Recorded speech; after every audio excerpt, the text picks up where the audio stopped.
Sister குஷி குஷியா இருக்கிறீங்களா? ஓம் சாந்தி brother. குஷியா இருக்கிறோம். இனிய தைப்பூசம் நல்வாழ்த்துக்கள். தைப்பூசம் நல்வாழ்த்துக்கள். எல்லா முருக பக்தர்களுக்கும். ஆல்ரெடி தைப்பூசம் ஸ்டார்ட் ஆயிட்ட மாதிரி ஏற்கனவே முருக பக்தர்கள்லாம் திருப்பரங்குன்றத்துல சேர்ந்தாங்க. இப்ப இந்த தைப்பூசம் எல்லா முருகன் கோயிலும் ஃபேமஸ் தான். பட் ரொம்ப ஃபேமஸ்னா எந்த முருகன் கோயில் சிஸ்டர்? பழனி முருகன் கோயில்ல தான் ரொம்ப ஃபேமஸா இருக்கும். அதுக்கும் 48 நாள் விரதம் இருந்து அதனாலதான் இப்போ இந்த தை மாசம் ஆரம்பத்துல இருந்தே முருக பக்தர்கள்லாம் ரொம்ப பக்தியா இருக்கிறாங்க.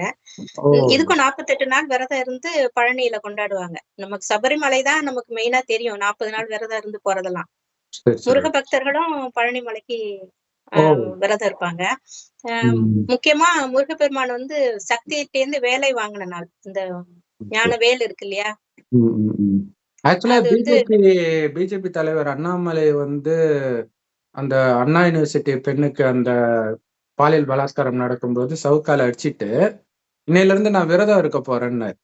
அது ஆக்சுவலா இதுக்கான விரதம் ஏற்கனவே கூட அவர் பிக்ஸ் பண்ணிருக்கலாம். அரசியலோட அதை கலந்து விட்டுட்டாருன்னு நினைக்கிறேன். இனிமேல் நான் செருப்பு போட மாட்டேன் இதெல்லாம் சொல்லியிருந்தாரு. சோ இந்த இதுக்கு அப்படிதான் இருப்பாங்க போல இருக்குது. ஆமா, செருப்பு போடாம இப்ப ரொம்ப தூய்மையா இருப்பாங்க. அந்த 48 நாளும் விரதம் இருப்பாங்க. சைவமா இருப்பாங்க. முருகன் நினைவிலே இருப்பாங்க. ரொம்ப நல்லா இருக்கும். அவங்க மனநிலையும் ரொம்ப நல்லா இருக்கும். அந்த முருகனோட அருள் கிடைக்கணும். அது ஒண்ணுதான் அவங்களோட நோக்கமா இருக்கும். முருகப்பெருமான் வந்து முகாசுரன், தாரகாசுரன் அந்த அசுரர்கள் எல்லாம் வதம் செய்யறதுக்காக தானே அவரு பிறவி எடுத்தது. 6 கார்த்திகை பெண்கள் வளர்க்கும் போதே போர் பயிற்சி எல்லாம் ஆமா. இப்ப கார்த்திகை பெண்கள் 6 பேரும் போர் பயிற்சி எல்லாம் கொடுத்துதான் வளர்ப்பாங்க. அவங்க வந்து அதுக்கப்புறம் கடைசியா பார்வதி தேவி கிட்ட பார்வதி தேவி தான் இந்த 6 முகத்தையும் ஒன்னா சேர்ப்பாங்க. ஒரே முருகப்பெருமானாகி அவங்க கிட்ட இருந்து வேல் வாங்கின நாள் தான் தைப்பூச திருநாள். அந்த தை மாசம் தான் சூரிய பகவானும் ரொம்ப பவர்ஃபுல்லா இருப்பார். அந்த உத்தராயண காலத்துலதான் ரொம்ப பவர்ஃபுல்லா இருக்கும். அதுவும் இந்த பௌர்ணமி இந்த பூச நட்சத்திரம் சேர்ற நாள் அன்னைக்கு ஆதிக்கத்தை ஆரம்பிப்பாரு சூரிய பகவான். அதே மாதிரி சந்திரனும் கடகத்துல பிரவேசிக்கும் போது அந்த பூச நட்சத்திரம் ரொம்ப சந்திரனுக்கும் நல்ல வலிமையான நாள் அந்த பௌர்ணமி. அந்த பௌர்ணமியில சந்திரனும் ரொம்ப பவர்ஃபுல்லா இருப்பாங்க. அப்போ வந்து மனநிலை வந்து ரொம்ப நல்லா இருக்கும். நம்ம பாசிட்டிவா நினைச்சா அந்த பாசிட்டிவ் எல்லாம் நடக்கும். அந்த மனநிலையில ஒரு நல்ல மாற்றம் இருக்கும். பொதுவா பௌர்ணமி அமாவாசையில மனநிலைய மாறும். ஏன்னா அந்த காந்த அலைகள் நம்மளை பிடிச்சி இழுக்குது இல்லையா? ஒரு மண்டத்துல இருக்கிறதானே நம்ம பிண்டத்திலயும் இருக்குது. சொல்லுவாங்க ஜென்ரலாவே அந்த மனநலம் பாதிக்கப்பட்டவர்களுக்கு கூட அது பௌர்ணமி அமாவாசை அப்ப அதிகமா ஆகும் அப்படின்னுவாங்க. அதிகமாகும். அதே மாதிரி பாசிட்டிவா இருக்கிறவங்களுக்கும் அந்த பாசிட்டிவ் தாட்ஸ் எல்லாம் அதிகமா இருக்கும். புலவர்கள் எழுத்தாளர்களுக்கு எல்லாம் அந்த நல்ல கற்பனை திறன் வளமை எல்லாம் வரும். மனநிலை ரொம்ப நல்லா இருக்கும் அவங்களுக்கு. ஆன்மீகத்திற்கும் பௌர்ணமி கிரிவலம் சுத்துறது இந்த மாதிரி விசேஷ நாளா இருக்குது. ஆமா ஆமா. சிவபெருமானுக்கும் பௌர்ணமி உகந்த நாள் தான். நம்ம சவுத் சைடு முருகப்பெருமான் சிவபெருமானோட குழந்தை தானே முருகப்பெருமான். அதனால அவரை வச்சு நம்ம கொண்டாடுறோம். ஆமா, இந்த தைப்பூசமே சிவனுக்கும் உகந்த நாள். ஆமா, சிவனுக்கு உகந்த நாள் தான்.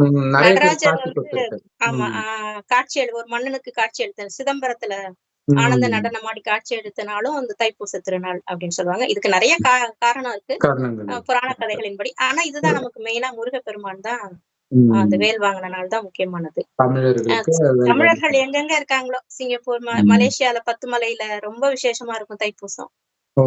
அப்புறம் மொரிஷியஸ் சவுத் ஆப்பிரிக்கா எங்கெங்கெல்லாம் தமிழர்கள் இருக்காங்களோ அங்க எல்லாமே தைப்பூச திருநாள் வந்து ரொம்ப விமர்சையா கொண்டாடுவாங்க. அப்ப தமிழர்கள் திருவிழான்றது பொங்கலை விட இதை சொல்லலாம் போல இருக்குது.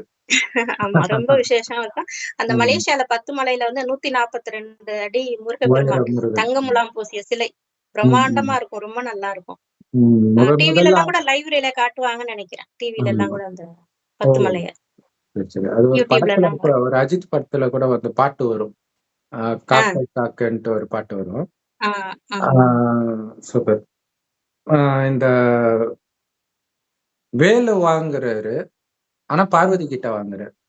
ஆனா வளர்த்தது பார்வதி கிடையாது. வளர்த்தது கார்த்திகை பெண்கள். ஆனா பிறந்தது சிவன் கிட்ட. ஆமா, சிவனோட நெற்றிக்கண்ல இருந்து பிறந்தவர். மாறி மாறி மாறி மாறி மாறி அதாவது சிவன் நெற்றியில் பிறந்தாலும் அவருக்கு சிவனை பிடிக்காது. சிவன் கூட இருக்க அவருக்கு விருப்பம் இல்ல, போக மாட்டேன்னு, நான் வர முடியாதுன்னு. பார்வதி அழைச்சிட்டு வரும்போது என்னால வர முடியாதுன்றார். கார்த்திகை பெண்கள் மேல அவ்வளோ பற்று இருக்கு. கார்த்திகை பெண்களுக்கும் இவரை பிரிய மனசு கிடையாது. சோ இப்ப இதோடைய ரகசியம் பார்த்தீங்க அப்படின்னா, நெற்றிக்கண்ல இருந்து முருகன் மட்டும் பிறக்கல. உலகத்துல உள்ள எல்லா ஜீவராசிகளுமே தந்தை அவர்தான், சிவபெருமான் தான் இல்லையா? அப்ப ஆத்மாக்களுக்கு நம்ம ஆத்மாக்களுக்கு உடம்புக்கு இல்ல, ஆத்மாவோட தந்தை பரமாத்மா. சோ அந்த ஆத்மா தான் பூர்வ மத்தியில இருக்குது. அப்ப சிவன் வந்து சிவனுக்கும் பிறந்த நாள் இருக்குது. அவர் பிறப்பு இறப்பு இல்லாதவர்ன்றது உண்மைதான். இருந்தாலும் அவருடைய பிறந்த நாளை நம்ம சிவராத்திரின்னு கொண்டாடுறோம். ஆனா நிறைய பேருக்கு அது பிறந்த நாள்னு தெரியாது. அப்ப அவர் எப்படி பிறக்கிறார் அப்படின்னா, ஒரு வயோதிகர் உடலுக்குள்ள பிரவேசிக்கிறார். எங்க பிரவேசிக்கிறார் அப்படின்னா, அவரும் ஒரு ஆத்மா. ஜென்ரலா ஆத்மா எங்க இருக்குமோ அங்கதான் அவரும் பிரவேசிக்க முடியும் இல்லையா? டிரைவர் சீட்டுன்னு ஒண்ணு இருக்குது. அங்க உட்கார்ந்துதான் வண்டியை ஓட்ட முடியும். பின்னாடி சீட்ல உட்கார்ந்து ஓட்ட முடியாது இல்லையா? அது எந்த வண்டியா வேணாலும் இருக்கட்டும். அந்த மாதிரி இந்த உடம்பை ஓட்டுறதுக்கான டிரைவர் சீட்டு பூர்வ மத்தி தான். இங்க இருந்துதான் ஆத்மா இயக்கிட்டு இருக்குது இந்த உடம்ப. கண் வழியா பாக்குது, வாய் வழியா பேசுது. அதே மாதிரி கடவுளே ஒருத்தர் உடம்புல பூந்தாலும் அவரும் இங்கதான் வந்தாகும். அப்படி பூர்வ மத்தியில வந்து அவரு ஒரு வயோதிகர் உடல்ல வந்து அவர் வாயை பயன்படுத்தி ஞானத்தை கொடுக்கிறார். அந்த வயோதிகருக்கு பிரம்மான் பேர் வைக்கிறார். அப்ப ஆனா எங்க இருந்து கொடுக்கிறார்? நெத்தியில இருந்து கொடுக்கிறார். அதனாலதான் நம்ம நெத்தியில இருந்து பிறக்கிறோம். நாமம், அதாவது முருகன் மட்டும் இல்ல, எல்லாருமே நெத்தியில இருந்து அவர் கொடுக்கிற ஞானம். இப்ப இந்த ஞானத்தை எடுக்காத முஸ்லிம்களாகட்டும், கிறிஸ்தவர்களாகட்டும், இந்துக்களா கூட இருக்கட்டும், எல்லாருமே நெத்தியில இருந்து தான் பிறக்கிறாங்க. ஏன்னா இறைவன் கொடுக்கிற ஞானத்தின் ஒரு துளி தான் அங்கங்க இருக்கும். நீங்க பைபிள்ல பார்த்தாலும் குரான்ல பார்த்தா எல்லாமே இறைவனுடைய நெத்தியில இருந்து வந்ததுதான். அப்படி அதுதான் எல்லோருக்கும் மூலம். ஆனா அப்படி இருந்து நம்ம படிப்படியாக அப்படி நம்ம நெத்தியில இருந்து எப்ப பிறக்கிறோம், அந்த ஜென்மம் எப்ப நிகழுது அப்படின்னா உலக அழிவின் போது நிகழுது. ஏன்னா உலக அழிவை தடுக்கிறதுக்காக தான் பார்வதி தேவி வந்து சிவனை வணங்குற நாள் தான் சிவராத்திரின்னு சொல்லுவாங்க. அப்ப சிவன் வந்த நாள் அது. வந்து இந்த ஞானத்தை கொடுக்கிறார் அவர் நெத்தியில இருந்து. யாரெல்லாம் இந்த ஞானத்தை கேட்கிறோமோ அவர்கள் வந்து ஒரு பெரிய புது பிறவி எடுக்கிறோம். புது பிறவி அப்படின்னா என்ன அர்த்தம்னா, கலியுகத்தில் இறந்து புதுசா ஒரு ஜென்மம் அப்படின்னா அர்த்தம். கலியுகத்தின் குணத்தை ஃபுல்லா மறந்து இறைவனுடைய குணம் எதுவோ அதுவே நம்மளுடைய குணம் ஆகிறது. அதுதான் அவருக்கு பிறக்கிறதுன்னு அர்த்தம். அப்ப அவருக்கு பிறந்தோம்னா இது வரைக்கும் உள்ள அனைத்தையும் மறக்கணும். அதான் சிவன் சொத்துக்குள்ள நான் சொல்றோம். அப்படி பிறக்கிறோம். எப்ப? கலியுகத்தின் இறுதியில பிறந்து என்ன பண்ண போறோம்? உலகம் அழியறதுக்கு முன்னாடி. அப்பதான் கடவுள் சொல்றார், ஆத்மா அழியாது. இப்ப நான் கொடுக்குற பொக்கிஷத்தெல்லாம் நிரப்பிக்கோங்க. உலகம் அழிய போகுது. அதனால மத்த எல்லாத்தையும் விட்டுருங்க. மனிதர்களா இருக்கட்டும், பொருளா இருக்கட்டும், எதன் மீதும் பற்று வைக்காதீங்க. உங்க கடமையை செய்யுங்க. ஆனா பற்று வைக்காம செய்யுங்க. ஏன்னா இப்ப அழிய போது, இல்லைன்னா நீங்க தான் துடிப்பீங்கன்ற ரகசியத்தை சொல்றேன். கோடியில சிலர் தான் இதை கேட்பாங்க. மற்றவர்கள் எல்லாம் பட்ட பிறகே தெளிவார்கள். பட்ட பிறகே புத்தி தெளிந்துன்ற மாதிரி கடைசியில அது பிரயோஜனம் கிடையாது. ஏன்னா துக்கத்தை அனுபவிச்சிடறாங்க. அந்த துக்கத்துல இருந்து காப்பாத்துறதுக்கு தான் வர. சோ இப்ப என்ன சொல்றாரு ரகசியம்னா, நீங்க அழியக்கூடிய உடம்பு கிடையாது, ஆத்மா. உங்களுடைய அப்பா நானு சிவ பரமாத்மா. நீங்க புறமத்தியில இருக்கிறீங்க. நான் செம்பொன் நிறமான ஒளி உலகத்துல இருக்கிறேன். 5000 வருஷத்துக்கு ஒரு முறை மட்டும் நான் இந்த பூமிக்கு வருவேன். 5000 வருஷத்துக்கு ஒரு முறை நடக்கிற நிகழ்வுனா என்ன மாதிரி நிகழ்வு? 144 வருஷத்துக்கு ஒரு முறை நடக்குதுன்னே பிரயாகராஜ்ல அவ்வளவு கூட்டம். இது 5000 வருடத்திற்கு ஒரு முறைதான் இந்த பூமிக்கே வராரு கடவுள். எல்லா மதத்தினருக்கும் சேர்த்துதான் வராரு. ஏன்னா எல்லா மதத்திற்கும் கடவுள் ஒருத்தர் தான். வந்து அவர் கொடுக்குற ஞானம் என்னன்னா, ஆத்மான்னு உணருங்க. உடம்புன்னு நினைத்தாலே காமம், கோபம், பற்று இதெல்லாம் வரும். இதனால கண்டிப்பா துக்கம் வந்தே தீரும். தப்பிக்கவே முடியாது. அப்ப இந்த உடல் சார்ந்த உணர்வுகளை விடணும்னா உடல்ன்ற உணர்வையே விட்டுருங்க. இந்த உடலை இயக்கிட்டு இருக்கிறேன், இல்ல இந்த உடலை விட்டு வந்துட்டேன்னே புரிஞ்சுக்கோங்க. வெறும் ஆத்மானே புரிஞ்சுக்கோங்க. காரியம் செய்யறதுக்கு உடம்பு ஒட்டிக்கிட்டு இருக்குது, அவ்வளவுதான். இந்த ஆத்மாவுடைய வால் உடம்புன்னு நினைச்சுக்கோங்க. வால் பின்னாடி தானே இருக்கும் இல்லையா? நாய் வாழை பிடிக்க முடியாது. அது பாட்டுக்கு வந்துட்டு இருக்கட்டும். ஆனா நீங்க ஆத்மான்றது கவனம் இருக்கட்டும். யாரை பார்த்தாலும் இந்த ஆத்மாவை மட்டும் பார்த்து பழகுங்க. ஆனா அந்த சக்தி இப்ப கிடையாது உங்களுக்கு. அந்த சக்தியை நிரப்பிக்கிறதுக்கு தான் என்னையே நினைவு செய்யுங்க. இறைவனை செம்பொன் நிறமான ஒளி உலகத்துல நட்சத்திரம் மாதிரி நினைவு பண்ணணும். சோ உங்களை ஆத்மா நினைக்கிறதுதான் ஓம். நான் ஆத்மான்னு அர்த்தம். ஓம் நமசிவாய அப்படின்னா அந்த மகிமைக்குரிய சிவன் என்னுடைய தந்தைன்னு அர்த்தம். ஆத்மாவகை என்னுடைய தந்தை, மகிமைக்குரிய சிவன். அப்ப ஓம் வந்து முதல் மந்திரம், அடுத்தது 2வது ஓம் நமசிவாய. சோ அப்ப அவருடைய நினைவிலே நீங்க இருக்கிறது தான் இந்த சக்தி வேல். இதுலதான் உங்களுக்கு சக்தி வரும். ஆத்மாக்குள்ள சக்தி நிரம்பும். இந்த ரகசியத்தை யாரெல்லாம் கொடுக்கறாங்களோ மற்றவர்களுக்கு, வாங்குறவங்க முருகனா பிறக்கிறாங்க. கொடுக்கிறவங்க பார்வதி தேவி. ஆனா வாங்கின பிறகு அவங்களும் வாங்கிட்டாங்களான்றத பொறுத்து அவங்களும் பார்வதி தேவியாக்கி அவங்க மறுபடியும் மற்றவர்களுக்கு வேல் கொடுப்பாங்க. இப்படி ஞானம்ங்கிற வேலை கொடுக்கறாங்க. அதான் ஞான வேல்னே சொல்றது. கரெக்ட். ஞானத்தின் வேல் அது.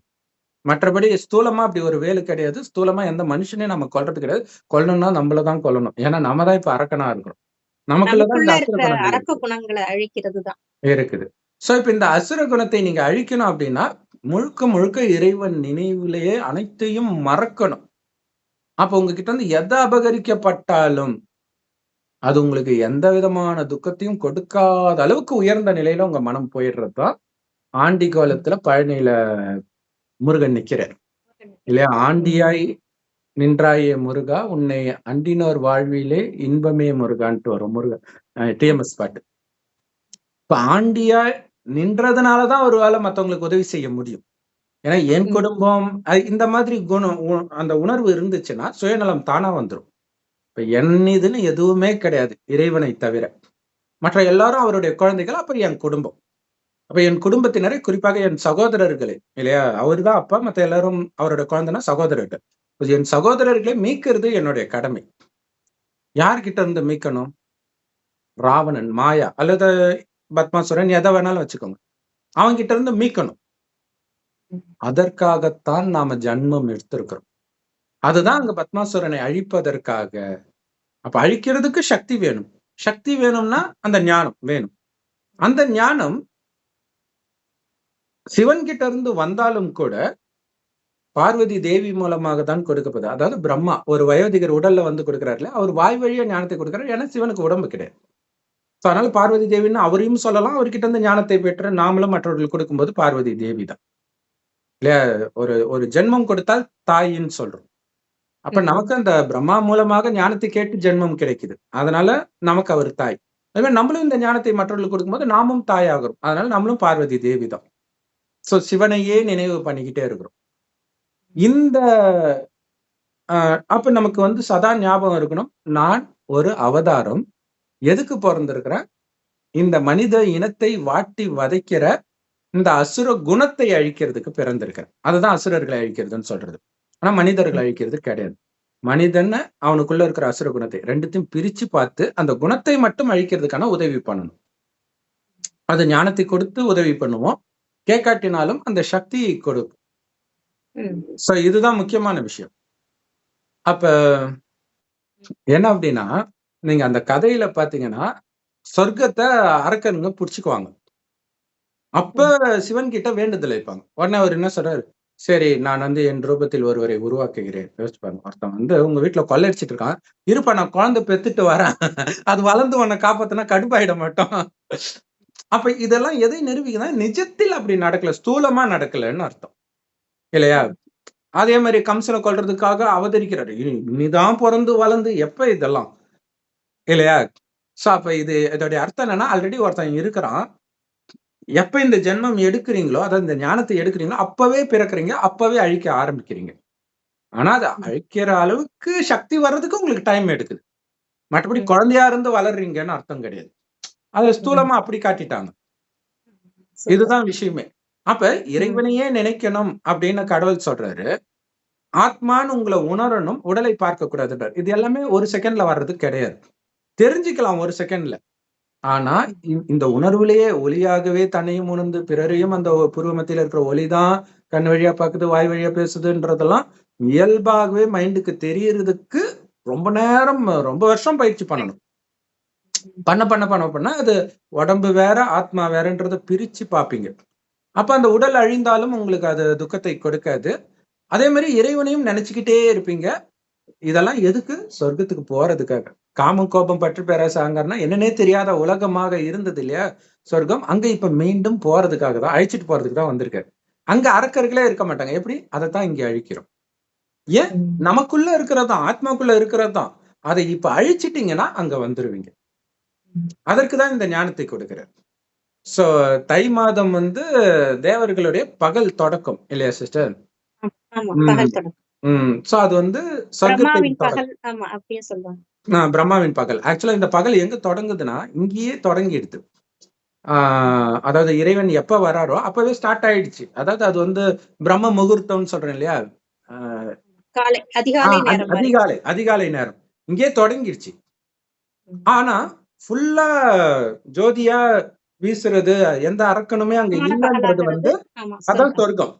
சோ அதை தைப்பூசம்னு வச்சுக்கலாம். ஏன்னா இங்க வந்து இதை கூட தைப்பூசம் சொல்ல முடியாது. ஏன்னா தைப்பூசத்துல வேல் தான் வாங்குறாரு, இன்னும் சண்டை போடல இல்லையா? அந்த ஞானம் கிடைக்கிறது தான் வேலை வாங்குறது. கரெக்ட். ஞானம் கிடைச்சிருச்சு இல்லையா? சோ இப்ப நடக்கிற அந்த யுத்தம் இருக்குது பாருங்க, அது வந்து பல நாள் நடந்ததா சொல்லுவாங்க. சோ அது எல்லாமே இப்ப நம்ம எந்த அளவிற்கு சீக்கிரமாக உடம்புன்ற உணர்வே மறக்கிறோம் இல்லையா? அந்த உடம்ப தானே பொழக்கிறாங்க அம்பு விட்டு இல்லது வேலை வைத்து. சோ அப்ப உடல் உணர்வை அழிக்கிறது. அப்படி அழிப்பதில் தான் நமக்கு மட்டுமில்ல, உலகத்துக்கு அனைத்து ஜீவராசிக்கும் நன்மை. ஏன்னா ஒட்டுமொத்த உலகமும் சொர்க்கமாகுது. கடுமையான வெயில், கடுமையான குளிர், ஒரு நாட்டை அபகரிக்கிற பழக்கம், எத்தனை பாலியல் குற்றம் நடக்குது, இது எதுவுமே இல்லாத உலகம். 2500 வருஷம் ஆண்களும் பெண்களும் அவ்வளவு அழகா இருப்பாங்க. ஆனா சின்ன சலனம் கூட இருக்காது. ஒருத்தரை விட ஒருத்தர் பணக்காரரா இருப்பாங்க, அதை அபகரிக்கணும்ன்ற எண்ணம் இருக்கு. ஆக்சுவலா கடவுள் சொல்றாரு, சொர்க்கத்துல உங்களுடைய அரண்மனை கதவுகள்ல வெளிப்புறம் இருக்குதே வாசல் கதவு, அதுல வந்து வைரம் வைடூரியத்தை பதிச்சு வச்சிருப்பாங்க. நாம கதவு போடுறதே உள்ள இருக்கிறத பாதுகாக்கிறது. அது வெளியிலேயே அவ்வளவு இருக்கும், அவன் வெளியிலே திருடிட்டு போயிடலாம். ஏன்னா அங்க திருடுறதுன்னா என்னன்னே தெரியாது. அன்பு, அமைதி, ஆனந்தம் இதெல்லாம் ஆத்ம உணர்வுல இருக்கிறதுனால இயற்கையாவே அவங்களுக்கு இருக்கும், திருப்தியாவும் இருப்பாங்க. கரெக்ட். இந்த குணம் எப்பவுமே யாருக்கு இருக்குதுன்னா சிவபெருமானுக்கு தான் இருக்கு. அதை இப்ப கொடுக்கிற. சோ இப்ப பாத்தீங்கன்னா அது உண்மையிலே அந்த வேல் வந்து சிவனுடைய வேல் தான். கொடுக்கிறது பார்வதியா இருக்கலாம், ஆனா அது சிவனுக்கு சொந்தமானது அந்த ஞான வேல். அந்த ஞானத்தை வைத்து நீங்க எந்த அளவுக்கு சண்டை போடுறீங்களோ அந்த அளவுக்கு சீக்கிரமா வென்றுடலாம். வென்ற உடனே சொர்க்கத்தில் தெய்வானையை கொடுக்கிறாரு இல்லையா அவரு, இந்திரன் மகள் தெய்வானையை வந்து திருமணம் பண்ண கொடுக்கிறார். அப்படின்னு அர்த்தம்னா சொர்க்கத்துக்கு போயிடுவீங்கன்னு அர்த்தம். இந்திரன் சொர்க்கத்துல தானே இருப்பாரு.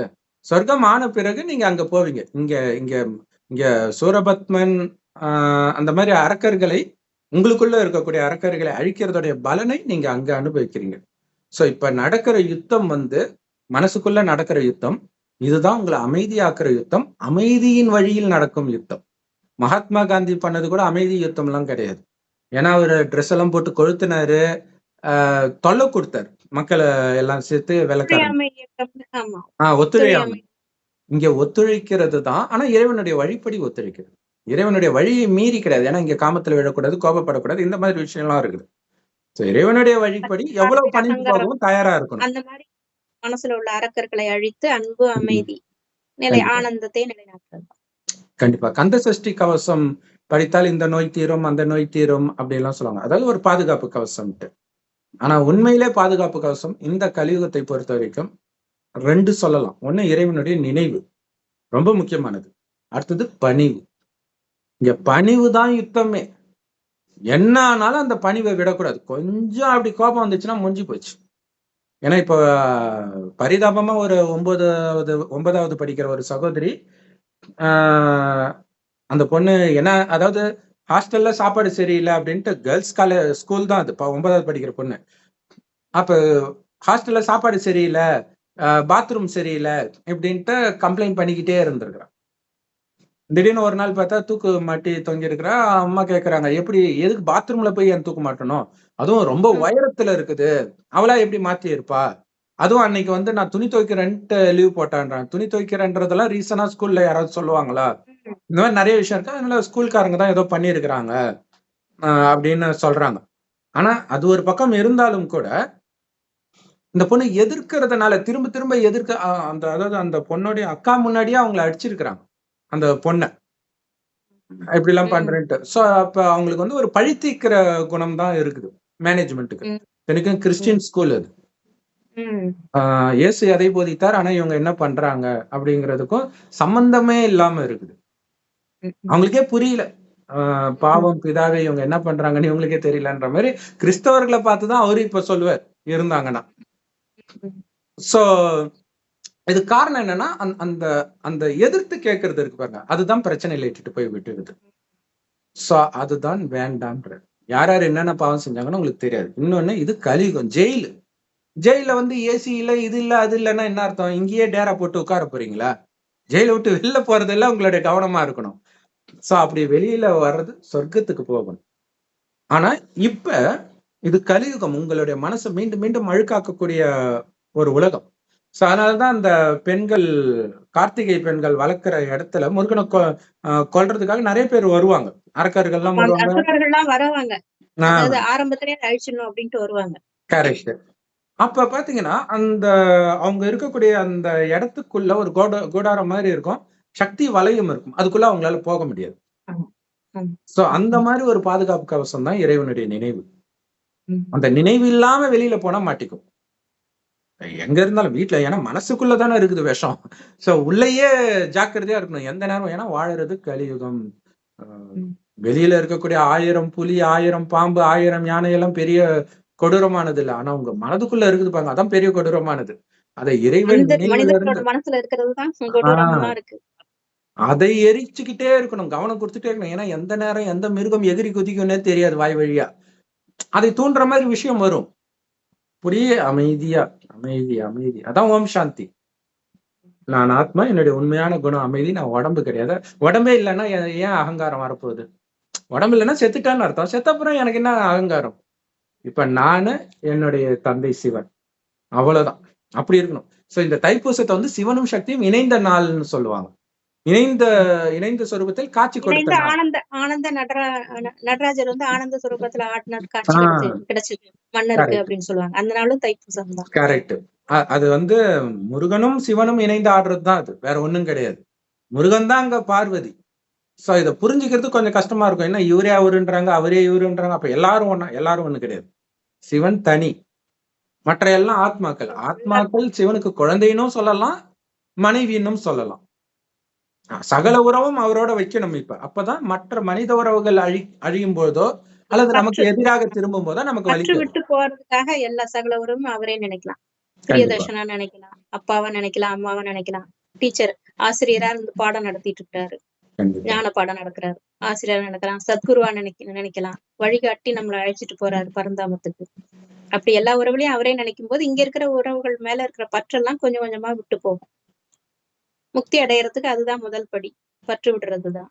கண்டிப்பா. இது வந்து அந்த முருகனுடைய கதையில முருகனை கூப்பிட்டு வர்றதுக்காக அனுப்புவாங்க. ஏன்னா அவர் பிறந்ததே இவங்களை காப்பாற்றணும், தேவர்களை காப்பாற்றணும் தான். அப்ப வர முடியாதுன்னு இந்திரன் வந்திருப்பாரு, வர முடியாதுன்னு.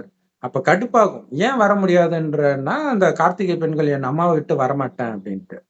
இவங்க இருக்கிறதானே உனக்கு பிரச்சனை, நான் இவங்களை கொலை பண்ண போறேன் அப்படின்ட்டு இந்திரன் அவங்க கிட்ட வாழ விடும் போது கப்புன்னு கோபம் வந்து அவரோட சண்டை போடுவார்.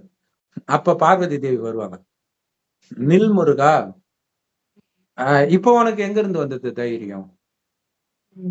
நீ எதுக்காக ஜென்மம் எடுத்திருக்கிறியோ உன்னுடையவர்கள் அவர்கள்னு கூட உனக்கு தெரிய மாட்டேங்குது. அப்ப இவர்களுக்காக நீ சண்டை போடுறல்ல. ஏன்னா நீ அது அவங்க அந்த லௌகீக அப்பா அம்மா வந்து உன்னுடையவர்கள் நீ நினைக்கிற. இப்ப நம்ம ஒவ்வொருத்தருடைய கதை அது, நம்ம எல்லாருமே அந்த முருகன் தான். அப்ப அந்த ஞானத்தை எடுக்கும் பொழுது பற்றை விடணும், விட மாட்டோம். ஆனா நம்ம அப்பா அம்மாவுக்கோ மனைவிக்கோ குழந்தைக்கோ கணவனுக்கோ ஏதோ ஒண்ணு ஆச்சு, அல்லது தாய்நாட்டுக்கு கூட ஆச்சுன்னா கூட பாலஸ்தீன்லாம் சண்டை போடுறாங்க. இதன் மீதெல்லாம் பற்று இருக்குது. ஆனா நீ சண்டை போடுறதுனால யாருக்காவது நிம்மதி இருக்க போதா? உன்னுடைய நிம்மதியும் போகுது, அவங்களுடைய நிம்மதியும் போகுது, உயிரும் போகுது, உடமை போகுது, எல்லாமே போகுது.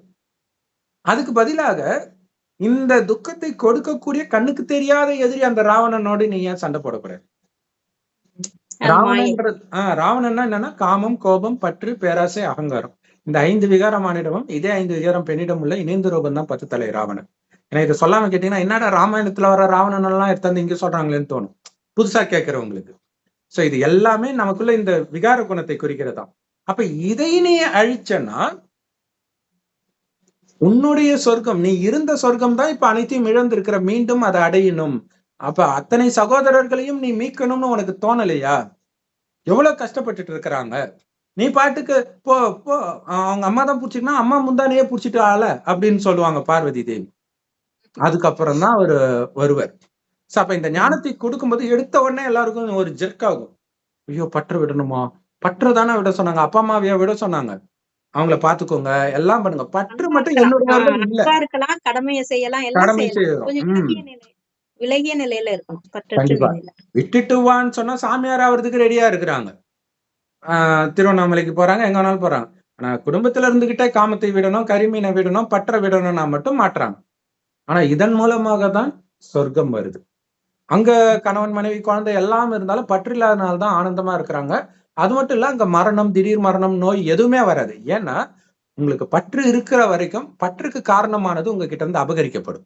பற்று இல்லைன்னா அது ஒண்ணுமே ஆகாது உங்களுக்கு. ஆனாலும் உங்களுக்கு கவலை கிடையாது, ஆகவும் ஆகாது. சோ அதுதான் ரகசியம். அதைத்தான் இறைவன் ஞான வேலாக நமக்கு கொடுக்கிறார். சோ நீங்க அந்த முருகனை போய் அங்க போய் வழிபடுறீங்க, படல, அது உங்க இஷ்டம். அது இந்துக்கள் மட்டும் பண்ணுவாங்கன்னு வச்சுக்கோங்க. ஆனா வந்திருக்கிற சிவபெருமான் எல்லா மதத்தின் அப்பா. சோ அவர்கிட்ட உண்மையான இந்த ஞானத்தை பெற்று சொர்க்கமாக இந்த உலகத்தை மாத்திர சேவையை செய்து உண்மையான தைப்பூசத்தை இந்த ஜென்மம் முழுவதும் ஒவ்வொரு நாளும் நீங்க கொண்டாடணும். இறைவனுடைய நினைவு. ஏன்னா தைப்பூசம் அந்த ஜோதி ஏத்துறதான் வள்ளலார் இதுல கூட இருக்குது இல்லையா? ஆத்ம ஜோதி ஏத்தணும், பரமாத்ம ஜோதி நினைச்சுக்கிட்டே இருக்கணும், அவ்வளவுதான். ஏத்துறதுன்னா என்னது? ஜோதியோட கலந்துட்டாருன்னு சொல்றது அதுதான். அவர் இந்த பஞ்சபூத உடலை தான் அவர் மறைஞ்சு போக வச்சார். பஞ்சபூத உடல்ல பஞ்சபூதத்தோட கலக்க வச்சுட்டு ஜோதியோட ஜோதியா அவரு கலந்தாருன்னு சொல்லுவாங்க. கரெக்ட். ஆத்மாவதான் வேற இடத்துக்கு போறது. கரெக்ட். சோ அது வள்ளலார் பற்றி முடிந்தால் அடுத்த வீடியோ கூட நம்ம போடலாம். ஓம் சாந்தி. எல்லாருக்கும் தைப்பூச நல்வாழ்த்துக்கள். இன்னொரு முக்கியமான விஷயம், தைப்பூச திருவிழா அன்னைக்கு பாத்தீங்கன்னா மெயினா காவடி சுமப்பாங்க. காவடி சுமக்கிறது, பால்குடம் எடுக்கிறது, இதெல்லாம் வரும். சோ இங்க காவடி சுமக்கிறதுக்கும் கிறிஸ்தவர்கள் சிலுவை சுமக்கிறதுக்கும் எந்த வித்தியாசமும் கிடையாது. ரெண்டும் ஒண்ணு, ஒரே விஷயம்தான் இல்லையா? இந்த ரெண்டையும் எப்படி சுமக்கிறீங்கன்றதுதான் முக்கியம். இறைவன் நினைவுல சுமந்தா அது வலிக்காது. காவடி இல்ல, உங்க வாழ்க்கை சுமை இல்லையா? அந்த வாழ்க்கை சுமை என்னதுன்ற அந்த உணர்வு இல்லாம நீங்க பட்டுக்கு இறைவனோட இதுன்னு நினைச்சிட்டு இருக்கும்போது அது ஒரு வலியே தெரியாது. ஆனா நான் சுமக்கிறேன்னு நினைக்கும் போதுதான் வலிக்கும். சோ இதோடைய நினைவாக அங்க காவடியை சுமக்கிறாங்க. சுமந்துட்டு தை மாசத்துல அந்த புதுசா அந்த பயிர் விளைஞ்சிருக்கும் இல்லையா, கடவுளுக்கு நிவேதனம் கொடுக்கறதுக்காக அதை ஒரு பக்கம் கட்டிப்பாங்க. இன்னொரு பக்கம் தனக்கு வேண்டிய உடைமைகள் எல்லாம் எடுத்துட்டு அந்த கம்பளை எடுத்துட்டு அந்த மலை மேல இருக்கிற அந்த அது முருகனுக்கு எடுத்துட்டு போறது. அப்ப வழி தெரியாம இருக்கும், ரெண்டும் பேலன்ஸா இருக்கும். அவங்களோட உடைமைகள் ஒரு பக்கம், கடவுளுக்கு கொடுக்க வேண்டிய நிவேதனம் ஒரு பக்கம், படையல் எடுத்துட்டு அந்த கம்பளை வச்சு எடுத்துட்டு போறது. உலகில் கடமையும் ஒரு பக்கம் பாத்துக்கிட்டு இருக்கு, இன்னொரு பக்கம் உங்களையும் தயார்படுத்திக்கணும் கடவுளுக்காக நம்மள கொடுக்கறது. Super super. சோ எல்லாருக்கும் இனிய தைப்பூச நல்வாழ்த்துக்கள். முடிந்தால் அடுத்தது வள்ளலார் அவரை பற்றிய சிறப்பை நம்ம பார்க்கலாம். ஓம் சாந்தி. ஓம் சாந்தி. Thank you brother. தேங்க்ஸ்.